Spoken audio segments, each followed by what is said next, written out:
What's up, my comic comrades? With several members of the JSA appearing in the upcoming Black Adam movie, the trailers have shown their first encounter with Death Adam to seemingly go very similarly to what we saw when Batman, The Flash, Wonder Woman, Aquaman, and Cyborg tried to take on Superman in the Justice League movie. Which really got us thinking, because a demonstration of strength like that with Superman is definitely backed up by the comics, but is the same true for Black Adam? Could he justifiably take down the entire JSA without breaking a sweat? Well, there's one JSA member appearing in the film that makes that idea hard to buy. So today we're going to compare the two in comics and try to answer the question, could Black Adam defeat Dr. Fate? Would he even stand a chance? And for all of our fellow collectors out there, we also just received 3 insane and massive DC statues from Prime One Studios. So we're excited to show you those later in this video as well. But first, let's find out if Black Adam could take down Dr. Fate. For starters, it is true that Black Adam is one of the greatest powerhouses DC has to offer. However, Dr. Fate is arguably the greatest sorcerer and master of the mystic arts in all of comics, not just DC. It also must be said that at the time of filming this episode, we haven't seen the Black Adam movie yet, so we don't know for sure how they're going to frame Dr. Fate's powers versus Black Adam's. But as I said before, based on the trailers, they're doing one of two things: A, leveling up Black Adam's powers, or B, dumbing down the JSA's powers. Don't get me wrong, Black Adam is incredibly powerful, but you can just tell they're building Black Adam up to be the next big thing in the DCEU, almost like their new Superman. On the other hand, the Dr. Fate we're going to see in Black Adam might not be nearly as powerful as the Fate we know from the comics. But to determine what should happen when they face each other, let's start by laying out all the Man in Black's powers. Black Adam is a beast whose power matches or exceeds those of Shazam. This is due to the fact that he was straight up given the attributes of 6 particular gods. For instance, he possesses the stamina of Shu. Because of this, Black Adam is essentially tireless and does not need food, water, sleep, or oxygen to survive. He also possesses the speed of Heru, which allows him to move at speeds around Mach 500. On one occasion, dude straight up moved at light speed with Jay Garrick Flash and managed to time travel, but he also has strength to match that speed due to the strength of Amen. With his godly strength, he has stalemated Superman on more than one occasion. Dude can even go all Hulk mode using a thunderclap to disrupt speedsters. Next, he has the wisdom of Sahuti. This gives Black Adam godly knowledge, knowing what to do in any situation. Adam then has the power of Odin, which fuels the lightning that transforms Adam. This power basically enhances all of his other abilities and has allowed him to take on another one of DC's powerhouses, Martian Manhunter, as seen in World War III Issue 1, as he was able to repel Manhunter's telepathic abilities. It also comes with a degree of superhuman resistance to psychic manipulation or any kind of mind control. Altogether, Black Adam rivals some of DC's most unstoppable forces. And speaking of unstoppable forces, as promised, we've got some Grail statues we can't wait to show you from today's sponsor, Prime One Studio. Starting with this insane, recently announced Black Adam statue based on the new movie. This masterpiece is an uncanny resemblance to The Rock's version of the character and comes with a swappable head that allows you to change the entire tone of the piece. It also has swappable hands, a removable posable fabric cloak, and what we think is the coolest part, LED illuminated eyes and lightning bolt symbol on its chest. From the Kahndaq theme base to the facial features, this is just the next level sculpt. Anyway, like most Masterline pieces from Prime One Studio, the size of this Black Adam statue is massive. In fact, check out these other amazing statues from Prime One Studios to get a sense of the impressive scale of their creations. The new Black Adam statue is in pre-order, but as mentioned earlier, here in our studio, we have 3 new additions to the variant collection from Prime One. First, we have the Cape Crusader himself, Batman in his Batcave from Batman Hush. This is simply one of the coolest Batman statues ever created, full stop. Then we also have the Man of Steel himself with their huge 1/3 scale black suit Superman statue. Just another incredible piece, and these two are going to end up as cornerstone statues here on the set. And last but not least, we have their most fearsome enemy, Darkseid from the Injustice series. All 3 are freaking amazing, and as you could see, they are ginormous. You gotta check out these beauties for yourself. You can pre-order the new Black Adam or any of their many incredible statues at PrimeOneStudio.com. The Black Adam statue is a limited edition with no plan to reproduce them again, so snatch up yours because once they're gone, they're gone. Go to PrimeOneStudio.com, and if you use our coupon code VARIANT50, you'll get $50 off the Black Adam statue. However, the discount only applies to the Black Adam statue and expires on December 31st. Again, it's PrimeOneStudio.com and use the code VARIANT50 to get $50 off the Black Adam statue. Now let's move on to what Dr. Fate brings to the Octagon against Black Adam, because it's a lot. First and foremost, Fate is the bearer of the Helmet of Fate, Cloak of Destiny, and the Amulet of Anubis. The helmet is what links Dr. Fate to Nabu, a godlike being and the most powerful member of the Lords and Agents of Order. They comprise a team of mystical beings and gods whose purpose is to maintain balance and order within the DC universe. In any case, each of these mystical items grant the user, in this case Kent Nelson, aka Dr. Fate, incredible power. The Helmet of Fate is a link between Nabu himself and Kent Nelson, enabling Nelson to channel Nabu's godlike power. Then there's the Amulet of Anubis. It gives the wearer insane magical abilities, and get this, it's also a prison as it houses a magical void that can trap people inside. side. Scary and awesome all at the same time. He even wears the Cloak of Destiny, which grants him flight, super strength, and invulnerability. All combined, Fate has such powers as super strength, super speed, telepathy, telekinesis, invulnerability, mystical senses, allowing him to sense danger and other magic users. Then he has phasing, invisibility, levitation, flight, damage resistance, magnetic control, time travel abilities, memory erasing, illusion casting, immortality, mystical bolts, enhanced intellect, reality manipulation, and teleportation. Dude is one of the baddest heroes in all of DC Comics. He is highly underestimated. Case in point, in Judgment Day issue 3, Hal Jordan's soul was turned into stained glass and then shattered by the Spectre, aka the Spirit of God's Vengeance. But in the very next issue, while Spectre is destroying everything, we see Hal's soul is restored and brought back to life by none other than Dr. Fate, who arrived to save the day with a new JSA. Saying, my helmet just whispered a small spell of reversal from the Book of Wise, allowing me to stop the Spectre's curse before your soul was shattered beyond repair.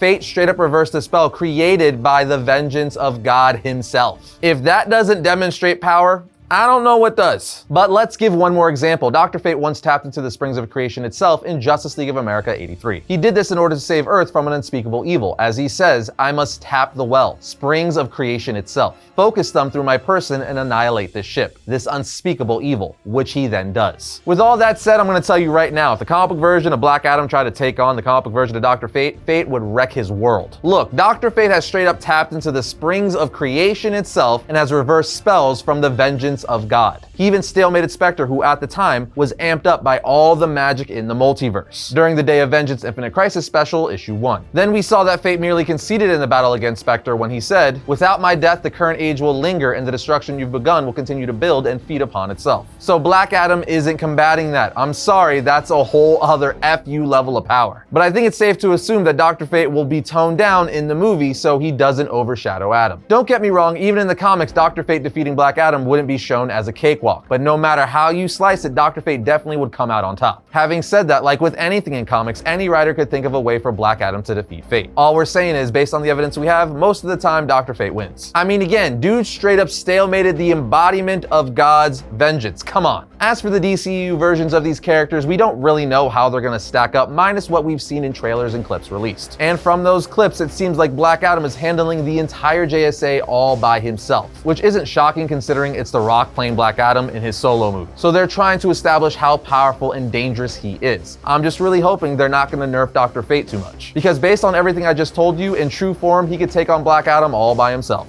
But if I'm playing devil's advocate, there are a number of instances in comics where they've shown single characters taking on entire OP teams all alone, when theoretically one of its members would be a match for them. For example, Martian Manhunter took on the entire Justice League in the New 52, but in reality, Martian Manhunter would be lucky to get past Superman alone. So when you bring in other characters like Wonder Woman, The Flash, Green Lantern, and Aquaman, you would automatically think he's got no shot. So what they're doing with Black Adam isn't unprecedented. I'll also say sometimes it's cool to just see one powerhouse character go ham and take down incredibly strong teams just to demonstrate how badass they could be, like that instance of Martian Manhunter soloing the Justice League. However, if Black Adam easily takes out Dr. Fate in the movie, that's clearly just the writer's choice and a deviation from comics. Because as you guys saw today, Dr. Fate is more than capable of handling Black Adam. In conclusion, to answer the question, can Black Adam defeat Dr. Fate? No, not without reducing Dr. Fate's power set. But it is possible to find an interesting way for Black Adam to come out on top in the right situation. But there you go, friends, an explanation of who would win this fight and why. Do you think Dr. Fate is going to be nerfed in the Black Adam movie? Or do you think they're going to find a nice balance? We're hoping for the latter.